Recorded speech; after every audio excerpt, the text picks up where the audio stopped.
Unboxing tayo ng Helix Solaris. Ito yung LED na merong 6 LED. Tignan natin kung ano ang laman ng box.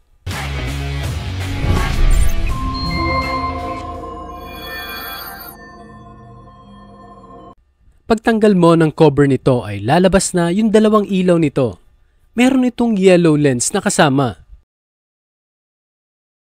May naka-engrave or may nakasulat na Helix sa yellow lens nito at saka sa main body nito. Ito ang palatandaan ng Helix para sa kanyang rebranding. Meron itong 6 LED at aluminum body. Waterproof din yung ilaw na ito. Kaso nga lang wala akong makita kung anong IP ratings ang meron dito. Ito ay may sukat na 90 by 100 mm. At merong bigat na nasa 620 grams. Medyo mabigat ang isang ilaw nito. So bali sa dalawang ilaw ay titimbang ito ng mahigit 1 kilo. Plus pa natin yung kanilang mga cables. Ito yung close-up look ng ating 6 LED. Ng 6 LED ng Helix Solaris. At kasama din ito sa box yung kanyang bolts, nuts, and spacers. Nandito din yung kanyang bracket. Medyo maganda yung bracket nito dahil made of aluminum. Ibig sabihin hindi ito kinakalawang. At dito naman sa may maliit na box na kulay white, dito nakalagay yung kanyang harness. Ito yung plug and play setup or yung plug and play na wiring harness ng Helix Solaris. Ibig sabihin wala ka nang kailangan pa. Ipa-plug mo na lang ito sa batteries, ignitions, at saka sa busina or sa passing.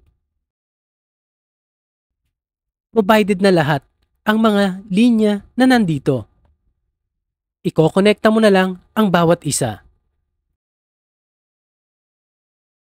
At ito naman yung ibig sabihin ng bawat wires. Yung black sa negative, yung red sa positive, at yung yellow sa ACC line or sa ignition.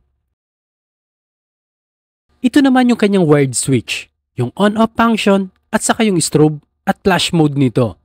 2 pindutan lang ang meron dito.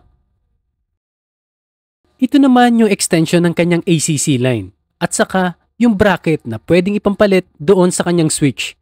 Removable yung bracket ng switch nito at pwedeng palitan.